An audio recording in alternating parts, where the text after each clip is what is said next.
علیکم، میں ہوں سنبل اور آپ دیکھ رہے ہیں سنبل فتحمان یوٹیوب چینل۔ آج میں آپ کو زکوٰۃ نہ دینے کا دردناک عذاب سناؤں گی۔ اگر آپ ہمارے چینل پر نئے ہیں تو ہمارے چینل کو سبسکرائب کریں، لائک اور شیئر بھی کریں اور ایک پیارا سا کمنٹ بھی کیجیے گا۔ چلیے تو میں سناتی ہوں زکوٰۃ نہ دینے کا دردناک عذاب۔ زکوٰۃ نہ دینے والوں کا برا انجام قیامت میں ہونے والا ہے، اور جو سزا ان کو ملنے والی ہے وہ اتنی سخت ہے کہ اس کے سننے ہی سے رونگٹے کھڑے ہو جاتے ہیں اور دل کانپنے لگتا ہے۔ سورہ توبہ میں ارشاد فرمایا گیا ہے، اور جو لوگ سونا چاندی مال و دولت جوڑ جوڑ کر رکھتے ہیں اور اس کو خدا کی راہ میں خرچ نہیں کرتے، یعنی ان پر جو زکوٰۃ وغیرہ فرض ہے اس کو ادا نہیں کرتے،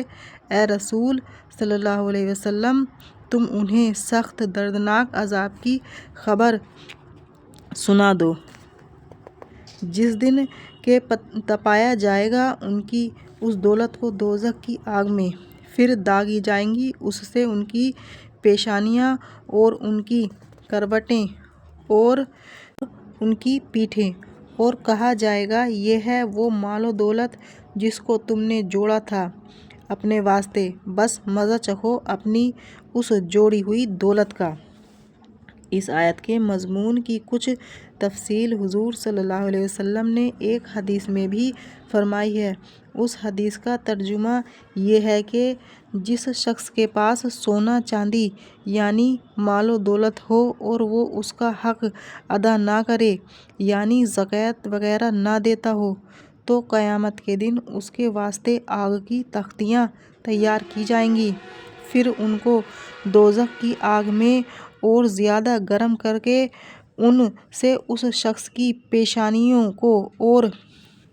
کروٹ کو اور پشت کو داغا جائے گا، اور اسی طرح بار بار ان تختیوں کو دوزخ کی آگ پر تپایا جائے گا اور اس شخص کو داغا جاتا رہے گا، اور روز قیامت کی پوری مدت میں اس عذاب کا سلسلہ جاری رہے گا، اور وہ مدت 50,000 سال کی ہوگی، تو گویا 50,000 سال تک اس کو یہ سخت دردناک عذاب ہوتا رہے گا۔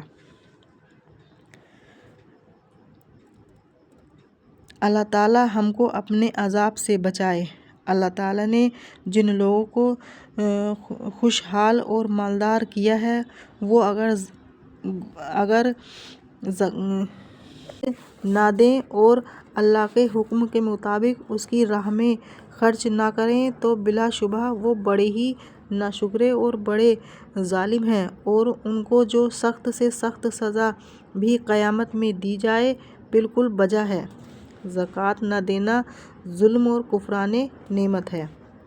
پھر یہ بھی سوچنا چاہیے کہ زکوٰۃ و صدقات سے دراصل اپنے ہی غریب اور ضرورت مند بھائیوں کی خدمت ہوتی ہے،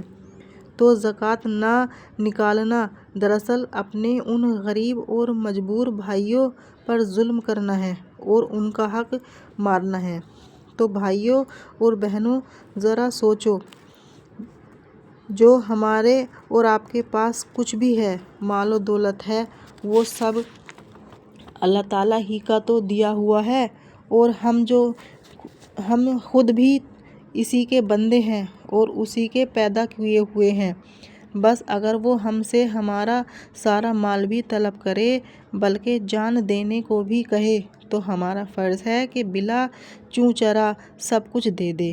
یہ تو اس کا بڑا کرم ہے کہ اپنے دیے ہوئے مال میں سے صرف 40واں حصہ نکالنے کا اس نے حکم دیا ہے۔